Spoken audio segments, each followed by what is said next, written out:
दापोली, खेड, मंडणगडच्या सर्व विजयी उमेदवारांचं मनापासून अभिनंदन करतो. सर्व कार्यकर्त्यांचं मनापासून अभिनंदन करतो. आपण सर्वांनी दाखवून दिलंय, दापोली मतदारसंघ हा शिवसेनेचा बालेकिल्ला होता, शिवसेनेचा बालेकिल्ला आहे आणि शिवसेनेचाच बालेकिल्ला राहणार. ही लढत आपल्या सर्वांसाठी महत्वाची होती. आपल्या सर्वांना माहिती आहे की या निवडणुकीमध्ये आपल्याला सर्व बाजूने घेरायचा प्रयत्न झाला. शिवसैनिक, आरपीआयचे कार्यकर्ते विरुद्ध भाजप असेल, तिथे राष्ट्रवादी असेल, उभाटा असेल, सर्व एकत्र आले होते.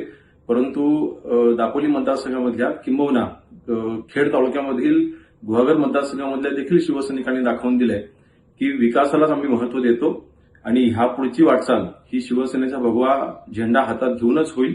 मी सर्व मतदारांचे मनापासून आभार मानतो आणि ज्या काही सीटांचा पराभव झालेला आहे, उमेदवारांचा पराभव झालेला आहे, काही खचून जायचं कारण नाही.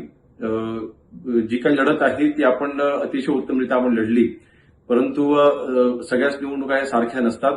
पराभवातून काही गोष्टी नक्कीच शिकायला मिळत असतात. परंतु मला वाटतं जवळपास एकतर्फी विजय, विशेषतः मंडणगड तालुक्यामधील सर्व कार्यकर्त्यांचं, शिवसैनिकांचं, मतदारांचे आभार मानतो. कारण मंडणगडला 6-0 मंडणगडच्या इतिहासामध्ये मला वाटतं सर्वात अधिकचा हा विजय आहे आणि सर्व शिवसैनिकांचं मनापासून अभिनंदन करतो.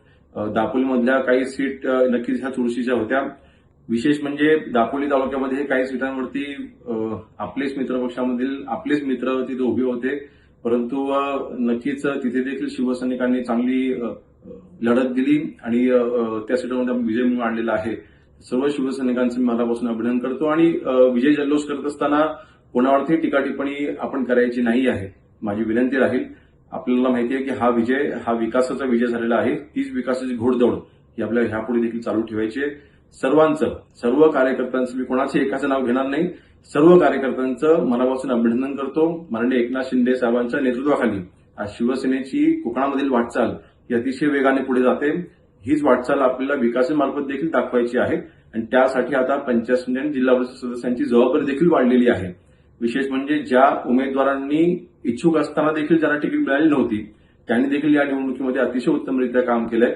त्यांचं देखील सगळ्यांचं मनापासून अभिनंदन करतो. हा विजय तुमचा देखील आहे आणि नक्कीच ह्याची नोंद मी स्वतः घेतलेली आहे. या विजयामध्ये ज्या ज्या शिवसैनिकांचा इथे हिस्सा होता, सहभाग होता, त्या सगळ्यांचं मनापासून अभिनंदन करतो आणि हा विजय आपण सर्वांनी मिळून खेचून आणलेला विजय, त्यासाठी सर्वांचं मनापासून अभिनंदन.